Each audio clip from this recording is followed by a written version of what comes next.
Počul som veľa o pojmoch správna funkcia, správny vzťah, správna situácia. Neviem, či je to celý zoznam. Neviete čo? Neviem, či je to celý zoznam, alebo či existuje... Áno, áno. No to sú 3 veci, ako žiť správny život. A nie som moc oboznámený s týmito pojmami. Mohli by ste mi prosím povedať viac?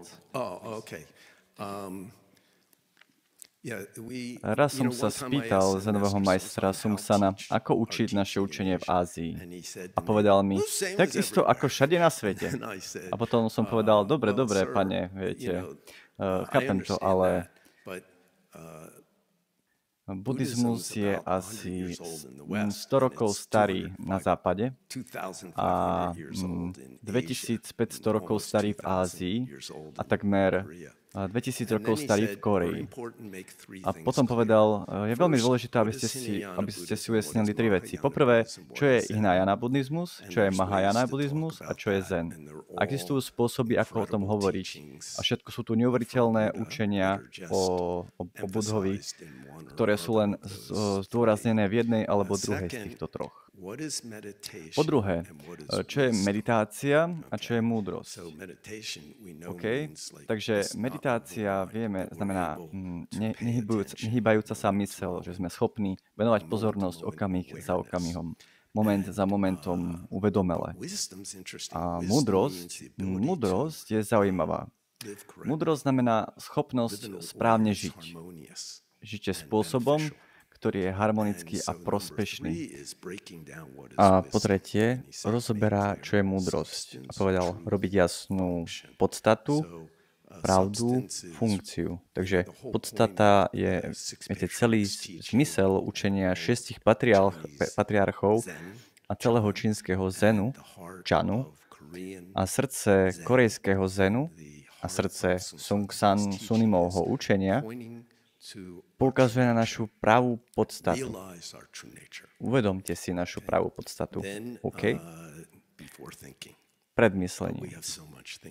Ale my všetci máme toľko myslenia a sme silno pripútaní k skúsenostiam tela. Ale ak to máme a dokážeme to, viete, ako tento úder, sme si tým prešli. Okay. V tom momente nie je jediná myšlienka, ale deje sa to tak rýchlo, že sa musíme trénovať. A dokonca, aj keď som premýšľal, práve som mal 2 minúty bez myslenia. To je myslenie, viete. Takže sa len trénujeme. Nepripútavať sa ku všetkému, čo sa objaví. Potom, v tom momente, nie je žiadna koncepčná myšlienka. Dobrý, zlý, správne, nesprávne, vnútri, vonku. Potom ste jedno s vesmírom, čo znamená, že vaše oko a tento vesmír sa stanú jedným. Podlaha je žltá. Na to nie je názor. Vonku sneží. Potom, to znamená, tento svet sa neustále mení. Pravá podstata sa nikdy nemení. Neobjavuje sa, nemizne. Ale ak nie sme pripútaní k nášmu mysleniu, potom je toto telo úžasné. Telo a vedomie bude odrážať všetko rovnako ako zrkadlo, bez akéhokoľvek názoru. A každý toto niekedy zažíva, ale my tomu nevenujeme pozornosť, takže si to nevážime. A ani sa z toho veľmi často nepoučíme. No, niektorí ľudia áno, ale väčšina z nich nie. A my sme sem prišli, pretože vieme, bolo by cenné učiť sa, naučiť sa, ako venovať pozornosť a poučiť sa z toho. Poznáte tretí veľký sľub? Učenia sú nekonečné. Sľubujeme, že sa ich všetky naučíme. Neznamená to čítať všetky sútry. Znamená to okamih za okamihom dávať pozor. Vesmír nám vždy dáva učenie a ak mu po chvíli nevenujeme pozornosť, dáva nám silnejšie učenie. Presne ako vieme, mohli by sme žiť vo svete oveľa lepším spôsobom, ktorý by pre nás nerobil životné prostredie jedovatejším. A to vieme.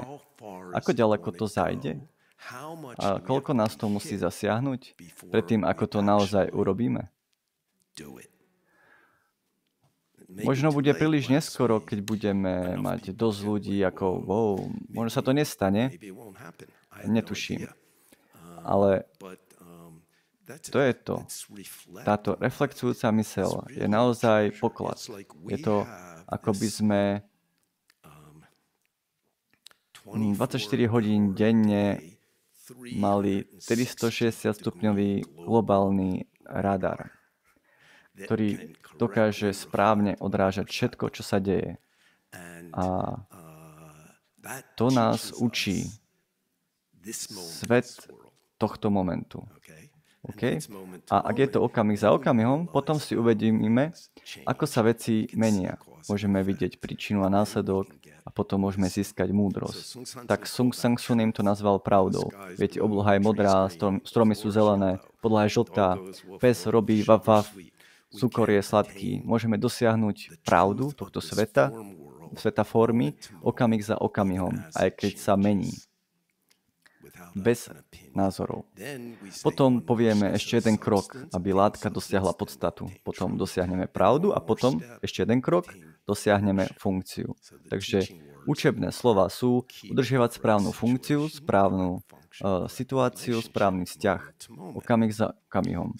Takže nielen ísť rovno, neviem, ale dosiahnuť pravdu tohto okamihu, dosiahnuť správny život. Áno, psi, mačky žijú správny život. Psi žijú psím životom, mačky mačacím. Dnes náš kocúr sedáva tu často a prišiel sem a na lavičke bol len jeden vankúš a ja som na ňom sedel. A on sadol vedľa mňa a čakal, kým stanem, aby si on mohol lahnúť na ten vankúš. Nevadilo mu sedieť vedľa mňa, pretože som ho hladkal, čo troška hrialo. Ale viete, chcel sa dostať na vankúš, ktorý je mäkčí, ktorý som rozohrial a ktorý jeho telo zohrie viac. Tak som stál, aby som už odišiel a on si tam vliezol a keď som kráčal k dverám, videl som takého malého vtáčika. A v poslednej dobe som ohromený, že tieto vtáky môžu vonka prežiť. A kocúr ho zbadal. Tak si ho nevšimol, pretože tak urobil hop, hop, hop a odletel za roh a on okamžite vstal zo svojho teplého sedadla a prišiel a pozeral sa. To je to, čo mačky robia. A nie je hladný. Keby bol hladný, prenasledoval by ho. Ale my sa tak silno zapájame s našimi predstavami a potom nesprávne čítame naše pocity a tak sa z nich nepoučíme. A potom ten duch robíme znova a znova. A odtiaľ pochádza naše utrpenie. Takže ak sa staneme jedným a budeme robiť svoju prácu, rozoberieme ju, aby bola ľahšie pochopiteľná, správna situácia, správna funkcia, správny vzťah, tak napríklad, aká je naša situácia práve teraz? Sedíme na vankúšoch. Dobre? Nestojíme v autobuse. Aká je naša funkcia? Rozprávame o dharme, otázky a odpovede. Reč dharmy. Aký je vzťah, ty a ja. Takže sedíme na vankúšoch a máme reč dharmy. A vidíme, že ak to v každom okamihu dokážeme, je to len spôsob, ako to rozobrať, pretože sme tak hlúpi. Sme tak pomílení našimi vlastnými predstavami, že nevidíme, keď iní ľudia trpia. Alebo viete, ako napríklad vojny. Takmer 100% z nášho času sú vojny. A zenové príslovie môže byť, ideme na východ, keď chceme ísť na západ. Viete, chceme dobrý život a ideme touto cestou a robíme veci mizernými. A aj keď vyhráme, robíme to znova, ak sa z toho nič nepoučíme. Je to zaujímavé. Marcos sa na to pozerá a takmer každých 20 rokov je nejaká vojna a ja som premýšľal, či za každým zomerajú tí istí chlapí. Viete, zomrú a potom sa znovu narodia, majú si 20 rokov a potom sa stanú vojakmi a idú zomrieť do inej vojny. A my robíme to isté v našom živote. Vezmeme si tú istú osobu život za životom, viete, niekým zle zaobchádzame a v ďalšom živote zase niekto zle zaobchádza s nami. Ak dokážeme nájsť jasnosť z okamihu na okamih a jednoducho sa naučíme uvedomiť si našu súčasnú situáciu a urobiť to, môže to byť také krásne a veľmi, veľmi uspokojujúce. Stále si pamätám ten čas, myslím, že to povedal všetkým, keď bol Sung San Sunim nažive posledný rok. Rád chodil na obed, kedykoľvek mohol, keď bol zdravý, aj keď jedol len polovicu jedla. A nikdy som si nebol istý, či je to preto, že je to chlapík, ktorý jednoducho rád robí veci po celú dobu, alebo to robí pre nás troch, ktorí sa o neho staráme. Takže aby sme sa nenudili, nerozčulovali, neboli milí a ani neodišli. Netuším, ktorý bol ktorý. Ale aj tak sme šli von a my traja sme sa zvyčajne dobre bavili a Sang Sunim bol spokojný. Viete, väčšinu času tam len sedíte, veľa nerozprávate, raz za čas niečo zjete, môžete komunikovať spoločne. My traja sme sa, viete, mali sme dobrý čas a uistili sme sa, že je v pohodlí a nechce ísť von, nešli sme von. Ale vždy zaplatil za jeho jedlo a mal takú obálku, myslím, že som to povedal nedávno. Všetko, čo viem, som povedal veľakrát. Vyťahol peniaze, pretože nikdy nemal peňaženky. Mal len obálky. A horná bankovka bola $100 US bankovka. A on sa na to pozrel, na ňu zadíval a potom mu dal na spodok a spočíta korejské peniaze, dá ich Chung Shim Sunim v nížke, šla zaplatiť a vrátila sa, ukázala mu účet a väčšinou jej nechával drobné po každom jedle. Potom na druhý deň ideme von a čo zaplatiť. Ona dostala účet, on vyťahol peňaženku, vyťahol peniaze a $100 bankovka bola na vrchu, pozrel sa na ňu, dal ju na spodok a potom zaplatil. A toto pokračovalo každý deň. A jeden deň, som im povedal, povedal som, že odtiaľ vezmite tú $100 bankovku. Viete, a ona povedala, skúsila som, ale on ju chce ju nosiť so sebou.